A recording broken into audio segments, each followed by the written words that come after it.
Good morning. I should nearly call this podcast The Two Hardest Men in Vlico Turnover. But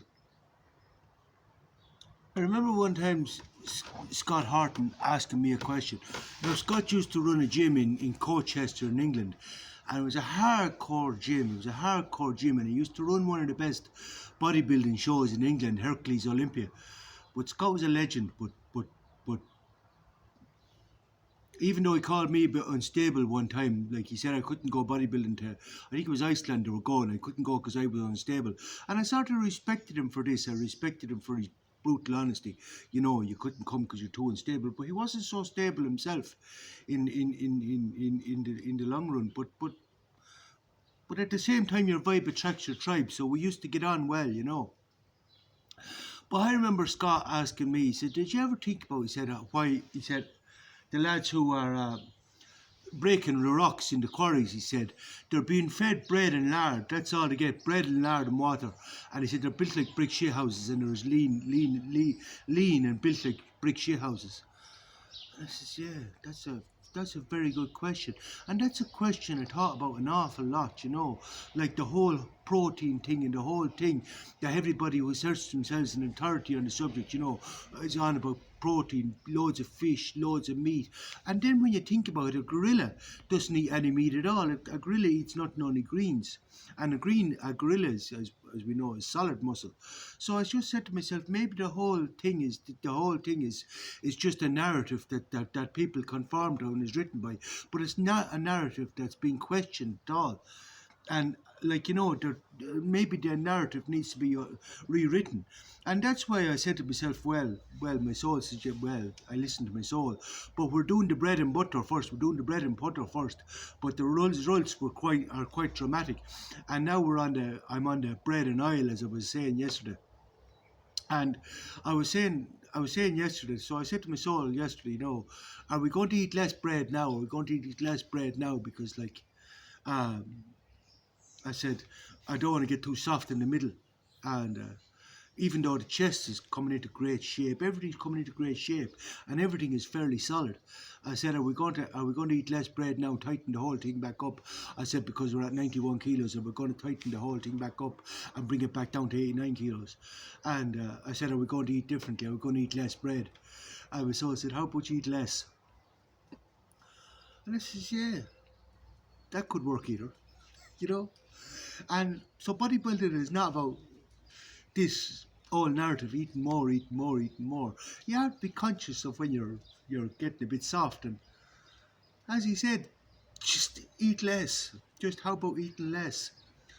I said, yeah. So yesterday I cut the bread that I usually eat in one day, which would be a whole fresh loaf. So I cut it in half, and I kept half for today, and I have my portion of rice. But I have my portion of everything. I have my portion of meat, and I have. So yesterday I half what I usually ate, and I didn't feel there was a requirement for any more. So we'll just, as he said, just eat less. If you're getting fat, just eat less. It's just simple maths, isn't it? Simple maths. Energy in, energy out. What you're taking in there has to be a deficit from what you're putting out. So if you're gaining weight, you just eat less. It's not necessarily about having to eat these silly fatty diets, but just eat less. You could just learn to eat less. So that's what I'm doing now. So I'm eating less, and we'll see how that goes. But we'll start. As I say, as I'm, as the opportunities present itself, I'll constantly tweak the diet. But I'll let you know how we go. For the moment, anyway, it's natural yogurt, bread, oil, a little bit of meat, lentils, chickpeas, and a bit of veg, the antioxidants, a good bit of garlic. Garlic is great for cleaning the blood. And of course beer. Yesterday I found a cloudy beer, which means it's high in yeast.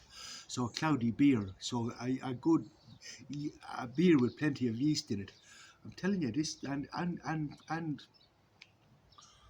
this is working out well. Like this is like I'm rewriting the narrative for bodybuilding, but I'm telling you, like I know I spent a long time building the body before, but the reconstruction is going really well. The chest is starting to come back into shape because what I didn't like about the chest was this triangulation. You know, this fatty deposit here that was sort of like a triangular pec, which I didn't like the shape of a chest at all. But now that this fatty deposit is gone and the chest is starting to lift again on this side, so we start to have this rounded pec, and that's you know, I'm delighted now the chest is starting to come into back into good shape. But that's not only what I wanted to talk about in this podcast. I want to talk about jealousy because I'll tell you, like, Seneca wrote a book on anger, and he said on anger, and there was a lot in Stoicism about anger, a lot about anger. But I don't find, especially in modern society, I don't find anger to be the because we now have Nietzsche's last man. I don't find anger to be the big issue in today's society. I think the biggest emotion that people have to deal with at the moment is jealousy. Jealousy, because I'm experiencing a lot of jealousy, and I'm sure not by accident, as I say, not by accident, but this jealousy, like, is and jealousy is like a cancer. It eats you from the inside out. Now, I was never a jealous guy myself, so I don't really have too much experience that way. But I've experienced a lot of jealousy firsthand in observing jealousy, like, and trying to understand this emotion. But if, like, often the universe is trying to trying to try this with me. But as I say, I'm not a jealous man by nature. But believe me, uh, well, well, well, I got caught once, and as I said to the universe, fool me once, shame on you. Fool me twice, shame on me. And I said after this, I'm never getting caught like this again. I'm not going to go into that at the moment, but I was caught by, by, by not jealousy as such, but it doesn't matter. But I was caught once. I wouldn't get caught again. And that's the thing. You have to learn from every experience. So, like, I was at a party the other night, and I'm not going to tell you too much details. So I couldn't tell you too much details. But I was at a party the other night. A few lads were there. A few Bulgarian lads were there. Like, and and like I was asked to join the party. But I was asked to join the party, and of course, like, someone had said not to give me any alcohol. Don't give the Irishman any alcohol. He's a bit of he has a problem with alcohol. Now, now I've no problem with alcohol. I can assure you, but we've been through this.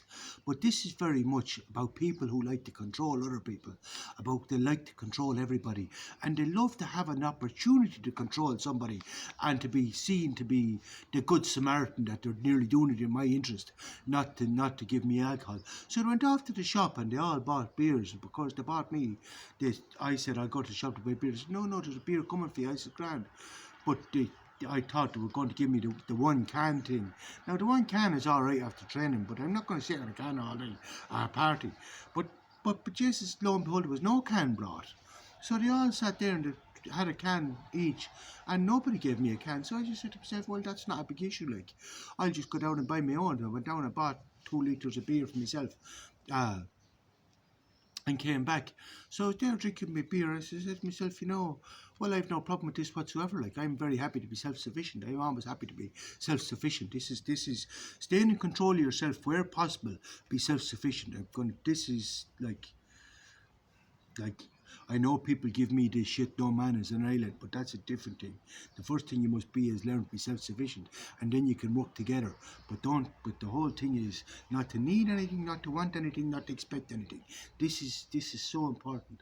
And if you don't have it, just do without it. But you have to be very careful. But then again, it's sort of like what my father said as well. It's okay to take brown envelopes, you just have to be careful how you take them off. But when we were sitting there at the party anyway, and I was drinking a few beers. Now, next thing, one lad turned around to me at the party and says to me, will you go to the shop for me? Now, I'll tell you the truth, I was knocked off centre.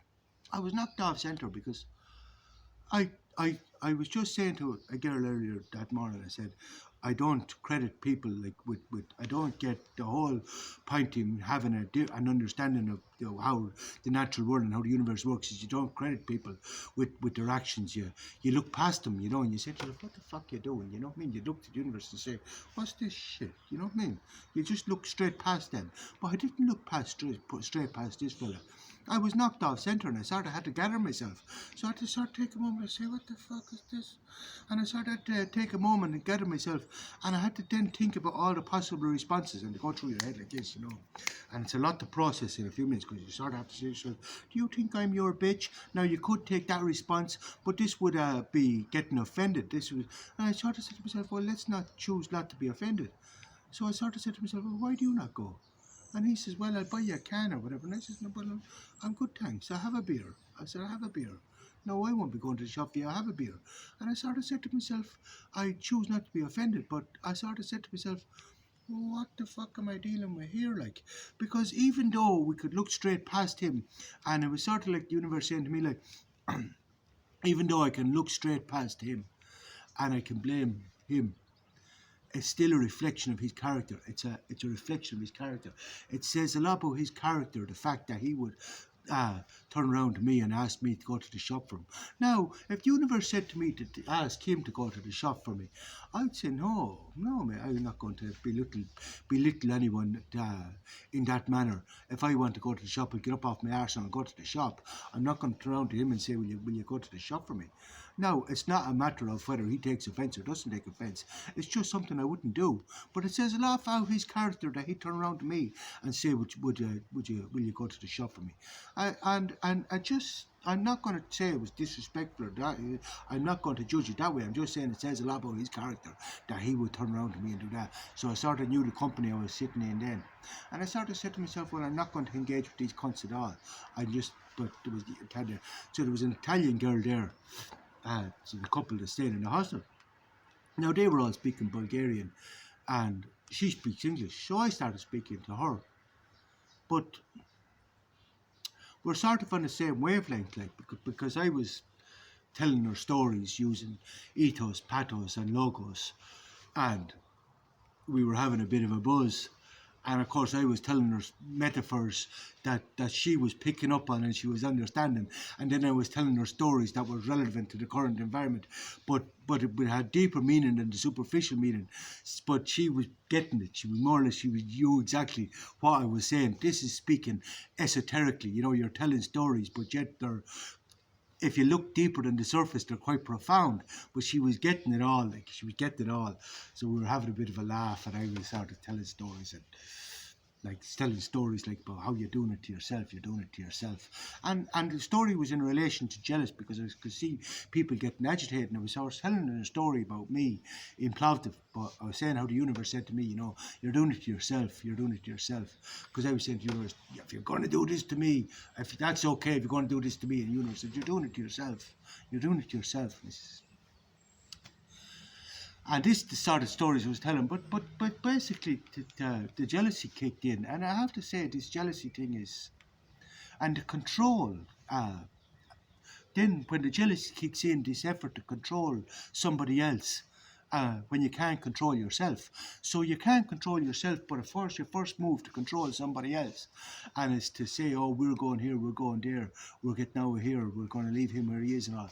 And I said, that's grand, that's fine. And now it's like Rapunzel let down your long hair, where he locked her up in the ivory tower to keep her away from everybody. But this is the, Rapunzel, let down your long hair. But I said to the universe, why am I being subjected to this shit? I don't need this shit. You know what I mean? And the universe said it's an experience. And I said, yeah, I suppose. And it's philosophy.